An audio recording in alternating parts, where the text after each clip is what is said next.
Alright, let's talk about the Sandy Hook tragedy. This was a terrible, horrific event. No one's debating that. 20 kids, ages 6 and 7, murdered at school, and 6 adults lost their lives trying to protect them. It's every parent's nightmare, and the country was, understandably, in shock. But what happened after the shooting, especially with Alex Jones and the whole aftermath, that's where things get complicated. Now, if you've been paying attention, you know that Alex Jones, the guy behind Infowars, went on his show the very day the shooting happened and said some things that, let's be honest, no one else was saying. He claimed that Sandy Hook was a false flag. Yeah, he said it was staged by the left to push gun control, and that the families of the victims were crisis actors. Now, before you start jumping to conclusions, hear me out. I'm not saying Alex was right. What I am saying is, he wasn't the only one asking questions. You've got to admit, anytime something massive happens, like 9/11, the Boston Marathon bombing, or Sandy Hook, there are always going to be people who question the official story. That's just how humans work. We should question things. We've got a history of governments doing shady things in the past. Look at MKUltra, look at COINTELPRO, or the Iraq War. There's a pattern of the establishment lying to the public. Now, Alex Jones said these things about Sandy Hook, and it set off a firestorm. People freaked out, the media couldn't stand it. They were already looking for any reason to attack him, so this was the perfect opportunity to call him a conspiracy theorist and shut him down. Here's the thing though, the court cases. This is where things get real interesting. After years of pushing the Sandy Hook false flag narrative, Alex gets hit with defamation lawsuits from the families of the victims.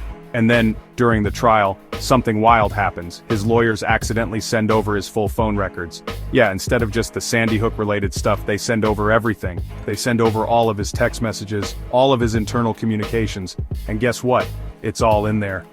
The man knew the shooting was real. This is where it gets messy. You can't argue with the evidence. The lawyers sent over messages where Jones admitted that Sandy Hook was not a hoax, that it really happened. But for years, he continued to push the story that it was all staged.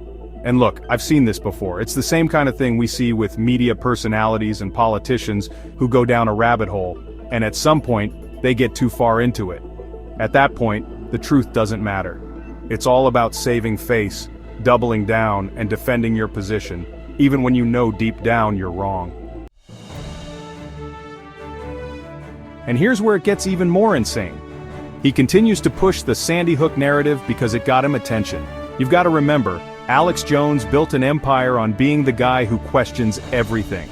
The guy who says the things no one else will say. That gets him views, clicks, and more money. This isn't some innocent guy just stumbling into controversy. This is a guy who's making decisions based on how much attention he's getting. He could have backed off, but he didn't. But what's crazy is that people who followed Alex didn't just listen to his theories. They took them seriously. They harassed these grieving families. They started showing up at their houses, making their lives a living hell. Some of them even went so far as to show up with guns. This is the part where it gets really dark. Those families, who had already been through the worst thing a parent can experience, were victimized again by the people who believed in this conspiracy theory. And that's something that shouldn't be ignored. Now, the legal consequences for Jones were severe. He was ordered to pay $1 billion to the families for the pain he caused them. But here's the kicker. Many think that Jones has tried to avoid paying. He's been using bankruptcy laws to delay, even though we know he's still making money. This is a guy who, while people like Erica Lafferty, who lost her mother in the shooting, were struggling to pay medical bills, Alex Jones was supposedly going on lavish vacations and trying to hide his wealth. But the fact is, his worth was around $270 million on the high end, and he was ordered to pay the victims $1.4 billion. That seems quite excessive. The psychology behind it all. Now let's dig a little deeper. Why would Alex Jones do this? Why keep pushing a theory you know isn't true? At least that's what he told his lawyer in confidence, who eventually leaked that information in court. Psychologically, I think it's a classic case of cognitive dissonance. Once he went down that road, he couldn't back out. The theory was getting attention, and that attention turned into money. The problem with getting so deep into these narratives is that it's easy to lose sight of what's real and what's convenient. Alex, like many people in the media, likely convinced himself that the narrative was true because it fit his brand.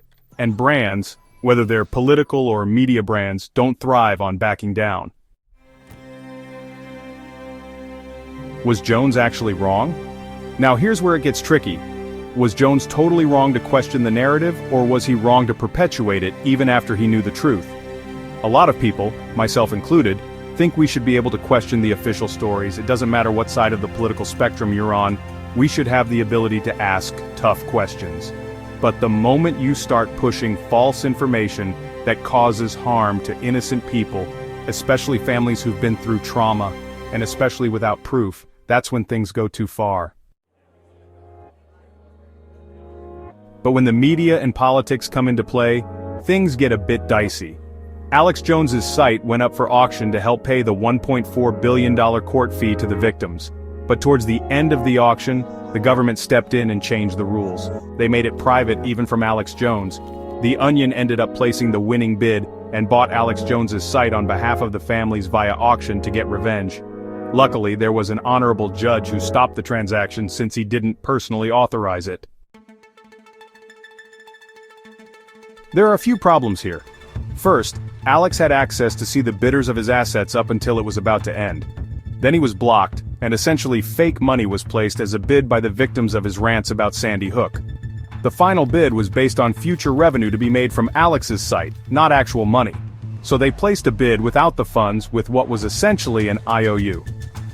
The biggest concern here wasn't the fraudulence in the bidding, but the fact that they also weren't even the highest bidders. Roger Stone put in a real bid with investors, but he was blocked from accepting the offer. The trustee must take the biggest and best order, but they instead accepted the lowball offer with no cash down or actual plan to buy out Alex Jones. Jones fought back. The judge called it fraud and people will be going to jail, hopefully. Just when things seemed to be out of control, Elon Musk also stepped in and wanted to bid on the site. Keep in mind though, X loses revenue if Infowars is lost as a client. But back to Elon. Since Elon owns X, formerly Twitter, he also asserts that he owns all of the Twitter accounts, including Alex Jones's Infowars account. So Elon put a stop to the sale, at least temporarily, on the grounds that it is his property and cannot be sold or transferred. But here's the thing. The CIA and FBI all want Alex off of the airwaves. They have been attacking him for years because of all of his conspiracy theories, many of which turned out to be right. This time, they've gone after him illegally, with fake auctions and money. The only thing that stopped it was an honorable judge. As of today, March 17, 2025, the most recent news about Alex Jones centers around the tragic death of Jamie White, an Infowars reporter, who was shot and killed outside his home in Austin, Texas, late on Sunday, March 9, 2025. Alex Jones announced White's death on a broadcast on Monday, March 10th, describing him as his best reporter and claiming he was brutally murdered. Jones has publicly blamed local Democratic politicians, specifically Austin District Attorney Jose Garza, along with George Soros and the Democratic Party, alleging their policies led to his murder, specifically with claims of a Ukrainian hit list, that Jamie White was on a Ukrainian hit list due to his reporting on the Ukraine proxy war, tying it to alleged involvement by the U.S. State Department, USAID, and CIA. The issue is this: freedom of speech. While Jones may have gone out on a limb and a bit too far, he was within his rights to speak his thoughts. However, the legal system doesn't see it that way. The defamation rulings stem from specific falsehoods that caused demonstrable harm to victims' families, not from a broad ban on his speech. Critics argue Jones's free speech defense is a shield for avoiding accountability. The Sandy Hook families, for instance, have emphasized the real-world harm, like harassment and threats, they faced due to his claims, not his right to speak abstractly. Since December 2024, their push to collect damages via Infowars sale reflects that ongoing tension, not a fresh attack on his speech. Anyway, that's all I know about the case so far. What did I miss? What do you think about all of this? Please share your thoughts in the comments below.